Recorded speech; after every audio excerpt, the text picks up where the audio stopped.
What you need to do now that you've bought the container, the Google Tag Manager basic container, is you need to download the JSON file that's behind this button. And what's going to pop up is this. And then over in this corner, I want you to either add it to your drive or you want to download it.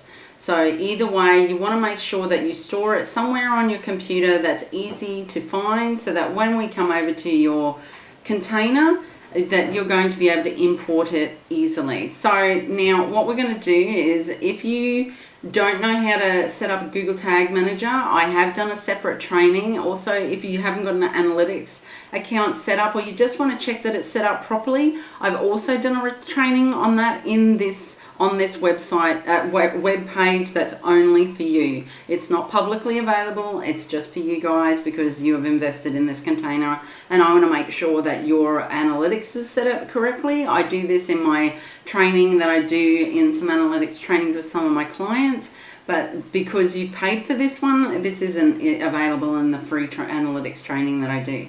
So what I want you to do is, there's a couple of things to get to know about Google Tag Manager. And one of it is that you can have up to 5 workspaces, which is over there. Your versions tell you what work you've done. So because we haven't done anything, there's nothing in here. So your workspaces, you can add more, especially if you want to do any testing. It also it's also in your workspace that you will find your tags, your triggers, and your variables. And I'm a little bit OCD when it comes to Tag Manager, because as your software stack builds, this is something that automatically is set up in your in your Tag Manager account. We're going to add a lot more to this, but it's already done within the container, so I'm not going to do it manually. But what I want to talk about folders for is when you are adding different software stacks. So if you have ActiveCampaign and you want to do tracking through that, you want to track a trigger on when they subscribe to a newsletter, and you want to make sure that you remember that's what that tag is for, so you don't accidentally delete it down the track. I like using folders, and they're already set up in your container, so you're going to see exactly what it looks like. I'm just giving you a little bit of a run through of what the different elements of Google Tag Manager are and how to use them. Sorry if you already know it, I'm just doing a quick run through for people who may not. So what you want to do is, you have 2 levels here, just like in analytics. You've got one for the account and one for the container. So you can invite people to see the container, or you can invite them to manage the account. Now, as I'm an agency and this account is for a client, I will be adding the client to this account, and I will be removing myself as administrator and taking myself down to the next level. Now, if you're ever adding anyone in here, the blue button up the top there is how you do it.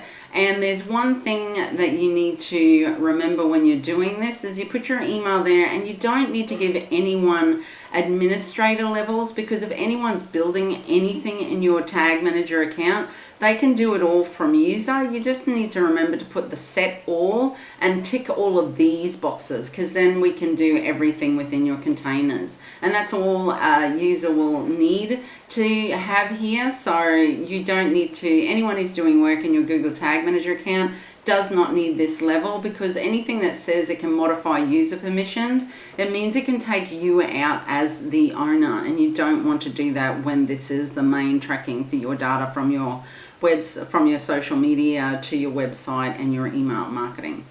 So I will invite the client there and remove myself a little bit later. So what we want to do is to import the container. So after you've downloaded the file, you want to come into the admin section and you want to import container. So what you're going to do is you're going to find the JSON file that you've downloaded. This is one I've already downloaded, and then what you want to do is you want to choose the workspace. See, workspace, we want to choose the existing workspace. Oh, there's only 3 workspaces, sorry, got confused there. Now, because there's nothing in here, it's not going to modify or delete anything. But if you already have an existing container with your page view in it, it will override your existing page view because this container has one. So best practices, because I'm sure once you've bought one container, you probably the JSON file, you're probably going to buy another one because you're going to see how much it saves you time and energy when someone like me does all the complicated stuff and you just have to make it fit your business. So what I want to do is I want to use rename conflicting tags and triggers, not overriding. You want to rename it because what it will do is if you have a duplicate tag, trigger, or variable, it will tell you it by the way that it renames it. And that's all you have to do to import your container. Now it gives you a summary page before you say yes, yes, yes, let's bring all of those in. So you can, so it's showing you all what's included, the variables, the triggers, etc. And over here, if you see a duplicate against any of the variables that come in, you can abandon change or you can view change. So I would view the change, see what's different, and if you like it, then keep it in there. If you don't, if it's exactly the same, then you can abandon it and then you don't have to delete it in the actual different sections over here. So we've done our little edit there, and now we're going to come over into tags and see what's going on now that we've got it in there. Now this is the container now built in your Google Tag Manager account. It's got the workplace changes, workspace changes of 60, and as you can see, we've only got 2, 4, 6, 8, 10, 12, 14 tags in here. So that means there's variables and triggers that make up the tags. So what I'm going to go through now is we're just going to say these are the tags. This is what, and then some are event tags, some are page view tags, and I've included the dynamic retargeting tag for Facebook in here because if you are using Facebook, you definitely need this set up, and it's not complicated. It's really easy, and as a basic template, you can't get it wrong. So that's why I've included it. I've tried to squeeze in as much as I can without it conflicting with how different people's websites are set up. Most of these are stock standard, out of the gate, give you very good data that you wouldn't get from a basic analytics setup, but not conflict with anything that might be within your website's software stack. The only thing that might be is if you're not using YouTube and you're using Vimeo, then I would probably pause this one. That would be the only one that I would change. But other than that, that's good to go. Now, what we're going to do is we're going to go through and have a look at the basic variables we've turned on. We've turned on, so what variables act as when they are turned on is also a listener. You can actually see in the debugging of your Google Tag Manager account, if there is information in these variables in your preview, it will show. So the only thing we need to change now in this part, we're going to start with variables and we're going to work our way up to tags. So the one thing you want to do is you want to come in here and you want to grab your analytics tracking code and you want to put it in this constant.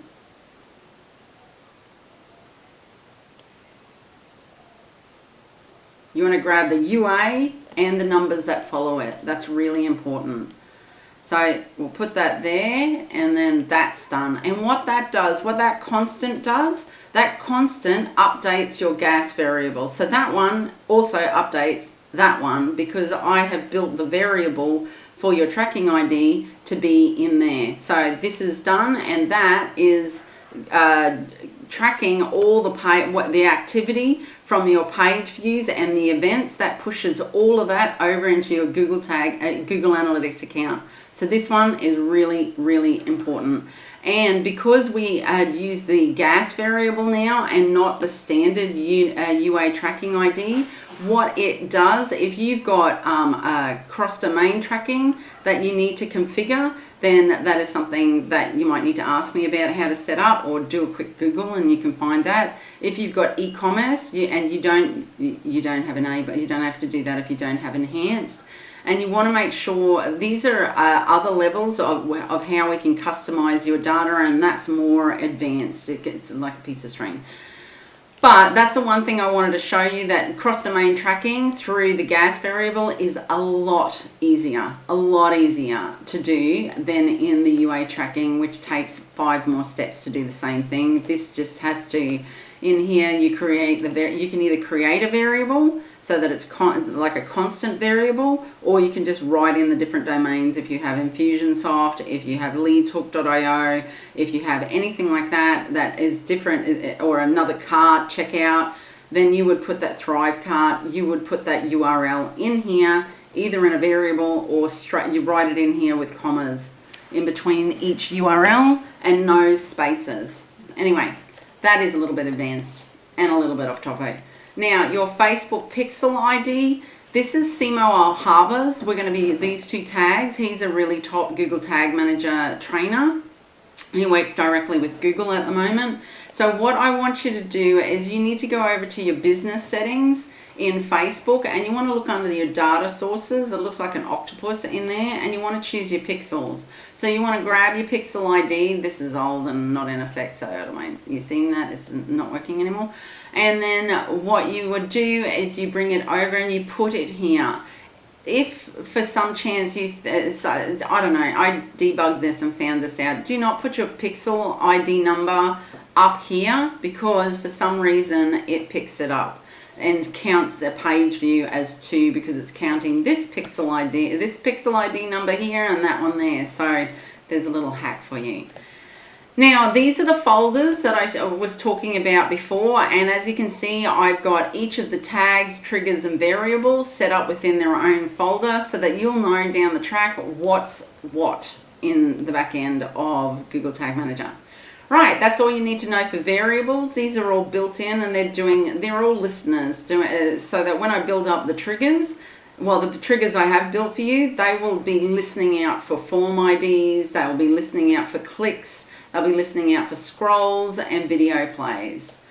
So now we'll have a look at your triggers, and this is where you could do some customization down the track if you want to, and some of these triggers are not being used directly into a trigger, but they are being used in a group trigger. So if you're seeing things here that do not that say they're not being used as a tag, they are being used in these tags here, where I've used these triggers to build up those group triggers, which is an advanced thing, but it's really cool, and it's going to give you some cool data.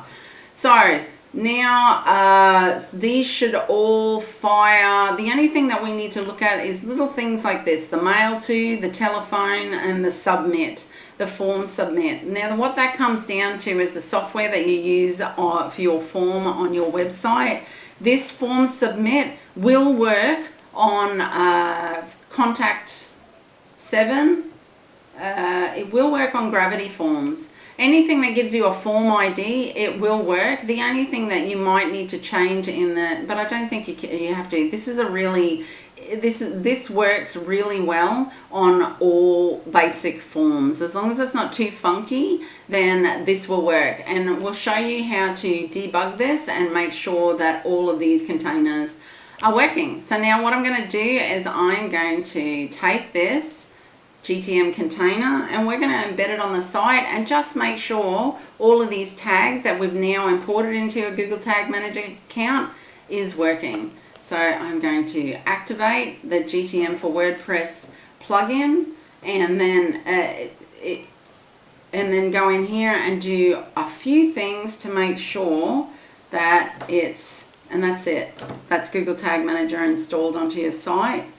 There is a way. Check this plugin data event successful after a successful. So you can put that, you can click on that for your contact Form 7. For your WooCommerce, you want to make sure that you're tracking classic e-commerce here, and then you want to make sure that you tick this is something outside of the scope of this training, so I'm not going to go too much into it. So the basics is making sure that's there, that's the correct setting, you want to save changes. So then now when we go to look at the front page of your website, and what we have to do is we have to hit preview mode here, until you see this orange popping up on the top here.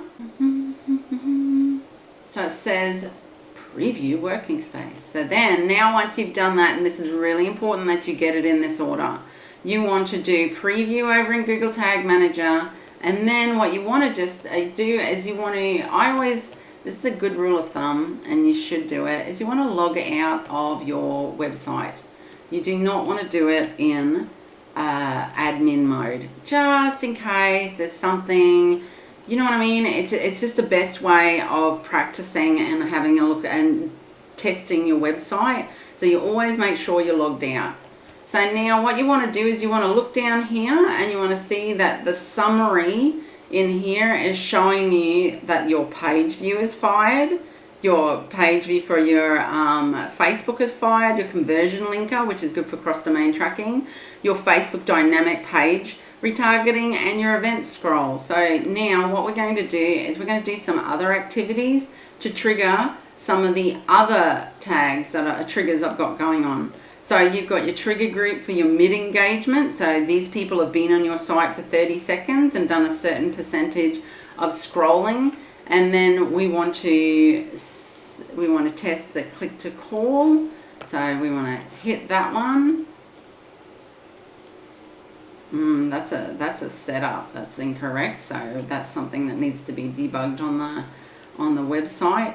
Now, this is something, there's two ways to test how your website is, how your container is tracking and what's going on down the side here and whether all the triggers are working properly. So that's telling me that there's a problem with the click to call. Let me see if that doesn't work either. So that is a setup problem. Or click scroll mid engagement. That did fire. So then what you want to do is you want to come in here, you want to have a look at the variables, and you want to see that mail to click URL contains mail to. So then what you want to do is you want to come over here.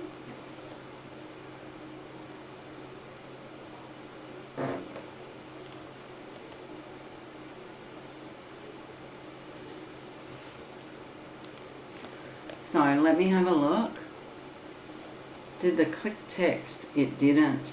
So then we have to do the click URL. So we just need to change that to, and sometimes, and then when you make a change like that, you're just going to refresh that. And then we want to hit mail to again, and then we got a link click. We just check tags, click all elements, find out.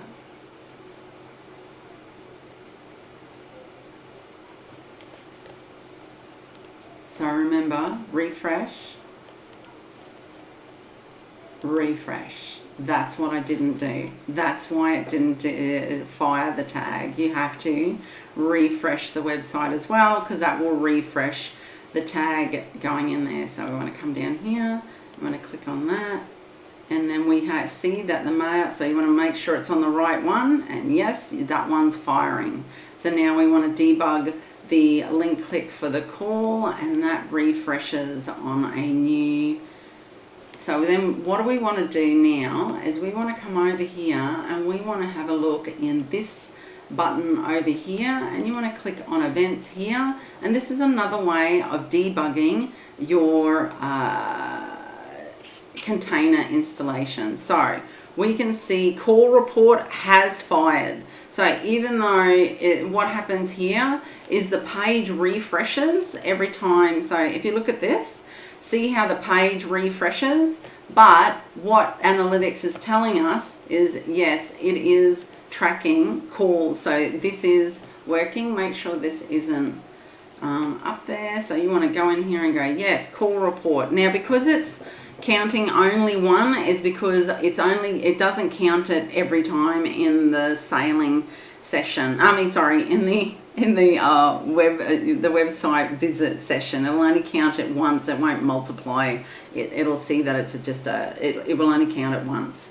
So against my against my user ID or against my session. So we're checking here that click URL, that's working. Element, this is a listener, so it's not always going to give you detailed, and you want to come back here and fix that over time. You want to look at what it's clicking, and that's obviously what pops up with the click to call.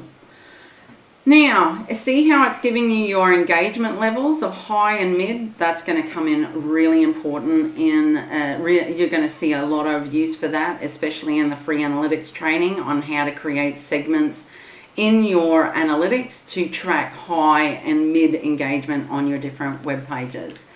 Now, let's have a look at what else we need to test. It's the form, so contact us. That's the last thing we need to test.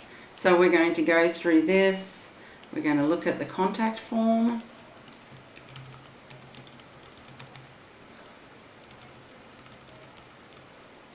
Oops, too long.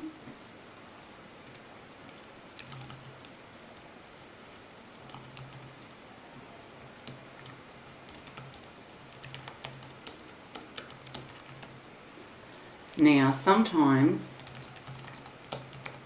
it doesn't reload to a new page, and that might be a pickle. So we want to hit that. And then what we want to look for is the contact us form submit. So, wow, that took a lot of time. All right, so we get and because it reloaded the page, what we need to do is we need to go over into your analytics and see what has happened. Have we had a form submit? No, we haven't. We haven't had a form submit. So this is going to be a little bit trickier. So how do we do that so I don't blow your mind? Right, so stick with me. What I want you to do, and on something like this, is I want you to come in here and I want you to set this up. I want you to come down to inspect copy selector, and then what I want you to do is I want you to come over here and I want you to grow to your form tag, and this is only if it. And the only reason why is because on this is, there are a few things. There are a few things to look at in before we go there. Is I want you to see if there is a form ID in the variables. Is there any form WP forms confirmation? Thanks for contacting us. Does it give me a form ID? No, it doesn't. I was hoping it does give you a click ID. So if this is an easier way of doing it rather than doing the custom element. So I would go and grab that and change your trigger for to be on some forms where you can go click ID contains WP forms. I just want to check that again. If you're going to enter the world of Google Tag Manager, we have to get a little bit funky. Now, if you're going, oh my God, say if mine's like this, no problem. Send me a loom of when your tag isn't firing, and do why exactly this. Send me a loom of the problem, and then we will go through and debug it, and I will send you a solution, or you can add me to your container and I will fix it in the back end. So, but what you need to do is make sure that you record anything that's in the variables layer so I can look at it and then tell you what to use to make it fire.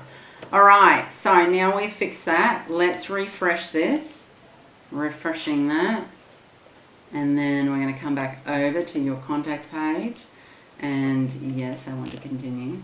Now over here, it doesn't actually tell you anything really big that's telling you it's, but there's a little black box here and it does saving. That's when you know it's done it. So I'm just going to refresh the page again anyway. And, oh, That is crazy. Why did it leave? That's really weird. I don't know why it did that. So we're going to click on that again. We're going to make sure there's no excess firing of any of your tags. Everything's looking funky. We know everything on every other tag is working fine. And then what we're going to... these are other things too, which you can track for errors in your forms, but we're not going to go through that now. So I want to see if this works, and lets me track it and fire that tag, and it's not going to fire it here because it reloads the page. So I want to come over here, I want to have a look, I want to see if there is a form submit. No, that did not work. So we're going to have to use this one here. So when this element, so you come down to inspect, and what I want you to do is it will show you this is highlighted, that's the right area. So what we're going to do is we're going to do a really cool trigger for this one. So we want to come over to your tag, to your form, contact us, and we are going to change the trigger because the current trigger that's in this is not working. So we're going to remove that one and we're going to add a new trigger. Oh my God. Element visibility. You want to make sure you have CSS selector and you want to put everything that was in there into the element selector. So we want to go element visibility, contact us form. You want to add it to the right folder, which is analytics, and there's one thing here you have to click and you have to observe DOM changes.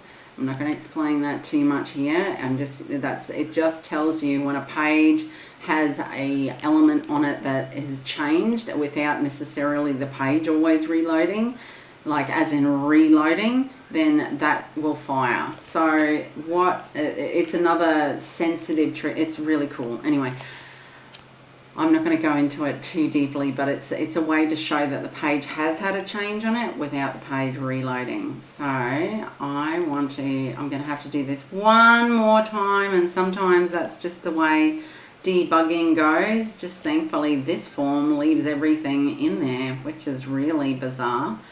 I'm going to tick that again. So see how we've got your high and your mid engagement triggers are firing. So that is this is a longer time period. So that's for your mid, that's for your high engagement. That is so crazy. I have never seen a recapture take that long. All right, baby, let's go.